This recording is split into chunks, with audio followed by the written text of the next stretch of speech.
ಬಾಗಲಕೋಟೆ ಜಿಲ್ಲೆಯಲ್ಲಿರುವಂತಹ ಅಮೀನಗಡ ಗುಡ್ಡದಲ್ಲಿ ಬೆಂಕಿ ಕಾಣಿಸಿಕೊಂಡಿದೆ. ಈ ಬೆಂಕಿಯ ಕೆನ್ನಾಲಿಗೆ ದೊಡ್ಡ ಮಟ್ಟದಲ್ಲಿ ಆವರಿಸಿಕೊಂಡು ದೊಡ್ಡ ಮಟ್ಟದಲ್ಲಿ ಬೆಂಕಿ ವ್ಯಾಪಿಸಿರುವಂಥದ್ದು. ಬೆಂಕಿಯ ಕೆನ್ನಾಲಿಗೆಗೆ ಅಮೀನಗಡದ ಗುಡ್ಡ ಧಗಧಗಿಸಿರುವಂಥದ್ದು. ಬಾಗಲಕೋಟೆ ಜಿಲ್ಲೆಯ ಹುನಗುಂದ ತಾಲೂಕಿನ ಅಮೀನಗಡ, ಇಲ್ಲಿ ಗುಡ್ಡದಲ್ಲಿ ಕುರುಚಲು ಗಿಡಗಳು ಸಂಪೂರ್ಣವಾಗಿ ಸುಟ್ಟು ಭಸ್ಮವಾಗಿದ್ದಾವಂತೆ.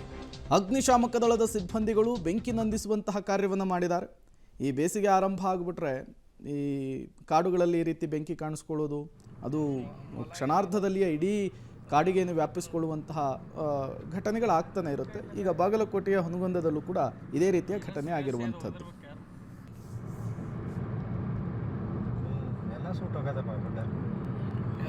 ಮೊಲಾಗೆಲ್ಲ ಅದಾವ್ರಿ ಸರ್, ಒಂದು 2-3 ಸತಿ ನೋಡಿ ಏನೋ ಸಿಗರೇಟ್ ಸೇದ್ ಹೋಗಿದಿರ್ಬೇಕು ಯಾರು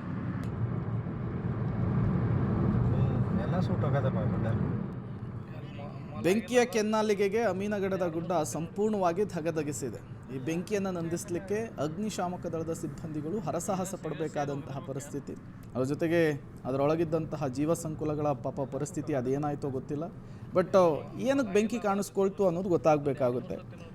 ಯಾರಾದರೂ ಬೆಂಕಿ ಹಾಕುವಂತಹ ಕೆಲಸವನ್ನು ಮಾಡಿದ್ರ ಅಥವಾ ಬಿಸಿಲಿನಿಂದ ಏನಾದರೂ ಇದಾಗಿರೋದ ಎಲ್ಲವೂ ಕೂಡ ಗೊತ್ತಾಗಬೇಕಾಗುತ್ತೆ. ಬಟ್ ಬೆಂಕಿಯನ್ನು ನಂದಿಸುವಂತಹ ನಿಟ್ಟಿನಲ್ಲಿ ಅಗ್ನಿಶಾಮಕ ದಳದ ಸಿಬ್ಬಂದಿಗಳು ಹರಸಾಹಸ ಪಟ್ಟಿರುವಂತಹ ಘಟನೆ ಬಾಗಲಕೋಟೆಯ ಅಮೀನಗಡದ ಗುಡ್ಡದಲ್ಲಿ ನಡೆದಿದೆ.